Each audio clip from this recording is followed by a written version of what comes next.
Hello everyone, Pastor Kerry here with another Lift Moment.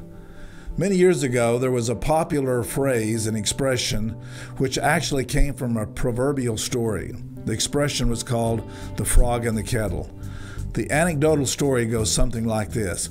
If you put a frog in a kettle of boiling water, he will quickly jump out.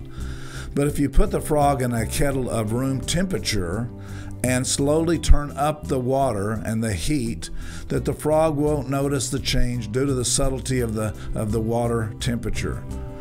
I've sat with families that began life with great intentions, and then slowly things took the place of what used to be a spiritual, godly place in their life, and they let go of that. Galatians 5:9 explains it like this: a little yeast works through the whole batch of dough. I remember praying for a young boy who was having fun playing with his friends next door. They were playing a board game that some of you are familiar with called the Ouija board. The idea was to simulate a seance.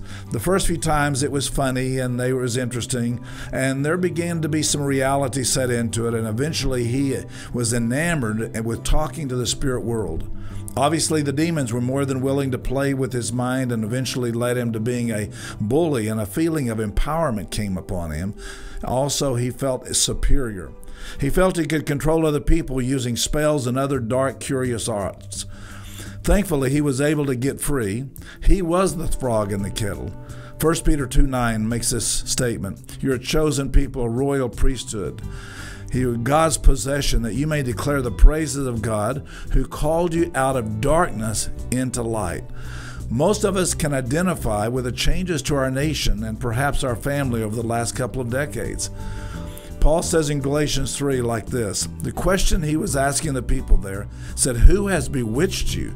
You began the Spirit, but now you are bewitched." Interestingly enough, the word bewitched is translated from the original writing as python, describing a serpent which suffocates his victims by squeezing every time they exhale. These subtle changes can overtake us with us not even knowing it. Let me pray for you.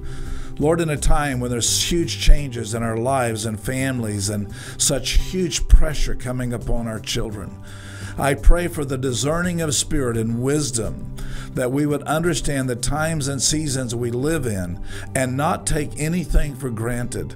Deliver us from evil. Deliver us from the things that seem to be innocent, and yet the enemy has used them to plot a plan for us.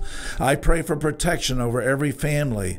I pray that the blood of Jesus covers them and keeps them from falling into the prey of the enemy. So until next time, have a good week. Bye-bye.